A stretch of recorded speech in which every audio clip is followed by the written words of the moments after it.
আসসালামু আলাইকুম everyone, welcome back to my channel is cooking by Mimi. আজ আমি আপনাদের সাথে চিলি চিকেনের খুব সহজ একটা রেসিপি শেয়ার করতে চলেছি। যে রেসিপিটা আপনারা ঘরে থাকা অল্প কিছু উপকরণ দিয়ে খুব ভালোভাবেই তৈরি করে নিতে পারবেন। তো দেরি না করে চলে যাচ্ছি মূল রেসিপিতে। চিলি চিকেন বানানোর জন্য প্রথমে আমাদের লাগবে হাড় ছাড়া মাংস। আমি এখানে 300 গ্রামের মতো হাড় ছাড়া মাংস এইভাবে কেটে নিয়েছি। আপনারাও এভাবে একটু লম্বা পাতলা শেপ করে কেটে নেবেন, এতে করে ভাজার সময় সেদ্ধ তাড়াতাড়ি হবে। এখন কিছু ইনগ্রেডিয়েন্টস এর সাথে মিক্স করতে হবে। প্রথমে দিয়ে দিচ্ছি 1 টিস্পুন পরিমাণ আদা রসুন বাটা, একটা ডিম, 1 টিস্পুন পরিমাণ লবণ, 2 টিস্পুন পরিমাণ মরিচের গুঁড়া, হাফ টিস্পুন পরিমাণ ব্ল্যাক পেপার, হাফ টিস্পুন পরিমাণ গরম মশলার গুঁড়া, 2 টিস্পুন পরিমাণ কর্নফ্লাওয়ার আর 1 টিস্পুন পরিমাণ ময়দা। সবগুলোকে দিয়ে খুব ভালোভাবে মাংসের সাথে মিশিয়ে নিচ্ছি। মিশিয়ে এটাকে প্রায় 15 মিনিট পর্যন্ত রেস্টে দিয়ে দিচ্ছি। আপনাদের হাতে যদি টাইম থাকে তাহলে এটা আধা ঘন্টা রেস্টে রাখতে পারেন, এতে করে এটা খুব ভালোভাবে ম্যারিনেট হবে।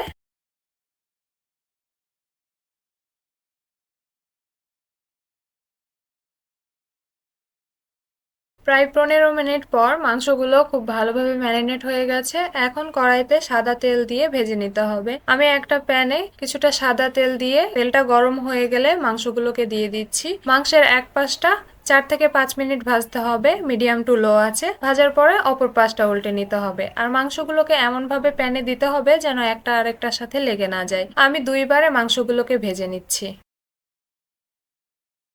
সবগুলো মাংস ভাজা হয়ে গেছে। এখন মাংসগুলোকে তুলে একটা প্লেটে রেখে দিচ্ছি। আর সেই একই তেলে দিয়ে দিচ্ছি রসুন ও আদা কুচি। এখানে আমি 1 টেবিল চামচ পরিমাণ আদা রসুনের কুচি নিয়েছি।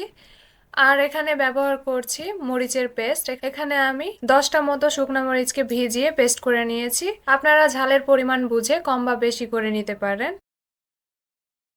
বাটা মরিচটা অ্যাড করার পরে খুব ভালোভাবে নেড়েচেড়ে ভেজে নিতে হবে। ভাজতে ভাজতে একটা পর্যায়ে গিয়ে দেখতে পাবেন যে মরিচগুলো কেমন একটা গোটা আকার ধারণ করেছে।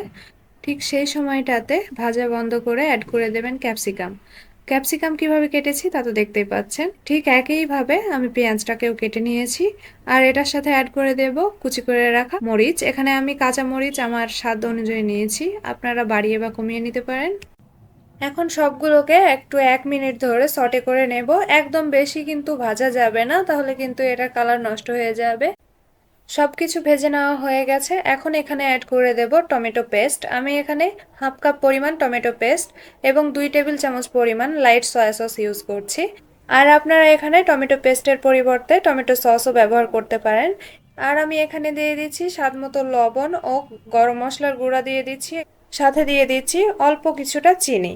এখন সবকিছু মিক্স করে নিয়ে দিয়ে দেব সেই ভেজে রাখা চিকেনগুলোকে। দিয়ে আবারও সবকিছু নেড়ে চেড়ে একটু মিশিয়ে নিচ্ছি। নাড়তে নাড়তে চিকেনের মধ্যেকার যে পানিটা ছিল সেটা কিন্তু শুকিয়ে গেছে। আর আমি এই কাজটা হাই হিটে দিয়েই করেছি। এখন আমি গ্রেভির জন্য 2 কাপ পরিমাণ পানি দিয়ে দিচ্ছি। পানিটা ফুটে এলে এখানে কর্নফ্লাওয়ার অ্যাড করে দেব। আর আমি আগে থেকেই একটা বাটিতে 2 চা চামচ পরিমাণ কর্নফ্লাওয়ারে 2 টেবিল চামচ পরিমাণ পানি দিয়ে গুলিয়ে রেখেছিলাম। সেটা একটু ভালো করে নেড়ে চেড়ে অল্প অল্প করে গ্রেভির সাথে মিশিয়ে নিচ্ছি। কর্নফ্লাওয়ার অ্যাড করার সাথে সাথে দেখতে পাবেন গ্রেভিটা একদম গাঢ় হয়ে যাবে। এর জন্য বেশিক্ষণ কিন্তু আর কর্নফ্লাওয়ার অ্যাড করার পরে জাল করা যাবে না। আমি এখানে কর্নফ্লাওয়ার অ্যাড করার পরেই অনিয়ন স্প্রিং এবং ধনেপাতা কুচি দিয়ে অল্প একটু নেড়েচেড়ে 2 মিনিট পর্যন্ত রেখে নামিয়ে নিচ্ছি। রেসিপি ভালো লাগলে লাইক, কমেন্ট, শেয়ার এবং সাবস্ক্রাইব করতে ভুলবেন না। আল্লাহ হাফেজ।